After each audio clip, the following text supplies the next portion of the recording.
Welcome back to Kleppers Corner. Today in history. You know, people think history happens in big, sweeping arcs, but the truth is, it's basically just one long group project where half the team shows up drunk, the other half forgets the deadline, and somehow somebody still ends up inventing television. September 7th is one of those days where humanity said, what if we tried everything at once? Declaring independence, bombing cities, inventing the TV, founding Google, and oh yeah, accidentally killing off an entire species. It's like history's version of a potluck where one guy brings guacamole, another brings plague rats, and someone else shows up with a keg of fascism. So, buckle up, let's do this. Segment 1, Independence or Death. Brazil breaks up with Portugal, 1822. September 7th, 1822, Brazil declares independence. But not in the messy, bloody, Hamilton the sequel kind of way America did it. No, Brazil basically ghosted Portugal. Prince Dom Pedro just got fed up with his dad nagging him from overseas and shouted, "Independence or death by a river." Boom, new country. This wasn't exactly a grassroots revolution. It was more like when the kid of a corporate CEO decides to start his own spin-off company. Pedro even had the family name to keep the investors calm. Honestly, Brazil's independence was less Boston Tea Party and more Succession, but with swords. And the best part? Portugal wasn't even mad enough to start a real war. Britain stepped in like the world's awkward divorce lawyer and said, look, Portugal, you don't really need Brazil. You've still got the Azores. Meanwhile, in America, we were like, wait, you can just shout independence once and get an empire? We wrote pamphlets, crossed icy rivers, and Alexander Hamilton rapped for like 3 hours. Brazil just went, yeah, we're done, and Portugal shrugged. Segment 2, the canal giveaway that wasn't, the Torrijos-Carter Treaties, 1977. Flash forward to 1977, when President Jimmy Carter and Panamanian leader Omar Torrijos signed the treaties that gave control of the Panama Canal back to Panama. Republicans called it a giveaway, like Carter was just giving out canals like Oprah. You get a canal, you get a canal. But here's the thing, we had basically been squatting in Panama since 1903. The U.S. built the canal, ran the canal, and acted like it was our birthright.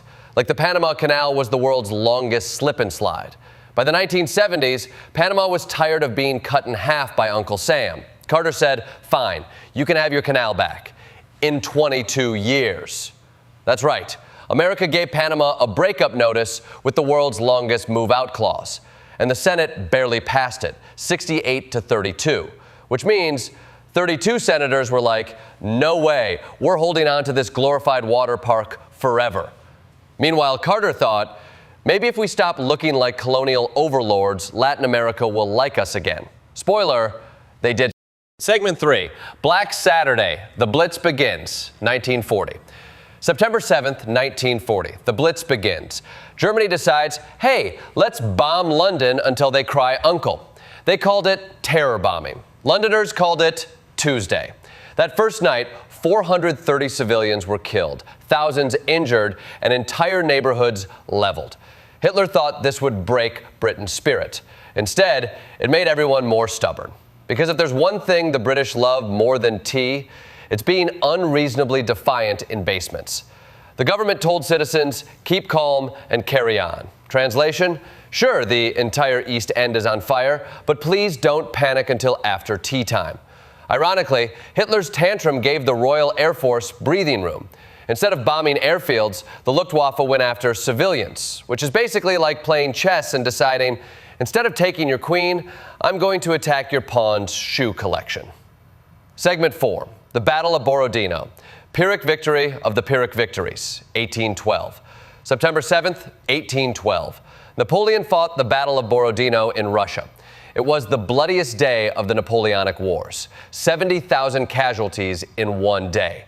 Napoleon technically won, but his army was so wrecked it was like winning a UFC fight with 2 broken legs. Sure, you raised your arms at the end, but now you can't walk home. He marched on to Moscow, which the Russians promptly set on fire. Imagine finally reaching your Airbnb after months of fighting and finding it burned to the ground. 1 star, would not recommend. Segment 5, Turtle Power, the world's first submarine attack, 1776. September 7th, 1776. The American Revolution gave us the first submarine attack in history. A little wooden sub called the Turtle tried to sneak under a British ship and attach a bomb. Spoiler, it didn't work. The hole was too tough, and the guy inside basically said, "Yeah, I'm out." But still, it was the world's first aquatic prank. America may not have sunk a ship, but we invented the concept of Navy SEALs before the Navy or the SEALs. This was basically Jackass Revolutionary War Edition. Hi, I'm Ezra Lee, and welcome to Turtle Time. Segment 6, The Spark of Television, Philo Farnsworth's Big Idea, 1927. On this day in 1927, Philo Farnsworth transmitted the first fully electronic TV image. He was 21 years old. Meanwhile, when I was 21, I was mostly transmitting bad takes from a frat basement. He invented television by looking at a plowed field and thinking, what if I broadcast this? Which is amazing, because if I looked at a plowed field, I'd just think, corn goes here. RCA tried to steal his idea, but Farnsworth eventually won in court. Unfortunately, RCA had all the money and all the marketing. So Farnsworth got the credit and RCA got the checks. Classic America. Invent something life-changing, and then a corporation swoops in and says, "Thanks, kid. Now get lost." Segment 7, Births. Elizabeth I, Grandma Moses, Buddy Holly. September 7th gave us 3 icons. First, Elizabeth I, born 1533. Her dad wanted a boy so badly, he broke up with the Pope. Instead, he got a daughter who became one of the most powerful monarchs in history. Talk about a "you'll never amount to anything" flex. Then, Grandma Moses, born 1860.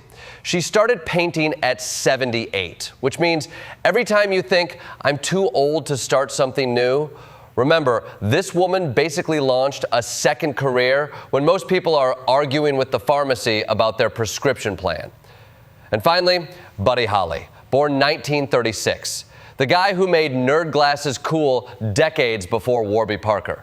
He died at 22, but influenced the Beatles, the Stones, and basically every garage band that's ever said 1, 2, 3, 4. Segment 8, Deaths and Ends. Keith Moon, Mobutu, and the last Tasmanian tiger. September 7th also brought some tragic finales. Keith Moon, drummer of The Who, died in 1978 after living the kind of lifestyle where your hotel bill included a line item for exploded furniture. In 1997, Mobutu Sese Seko, dictator of Zaire, died in exile after looting billions while his people starved.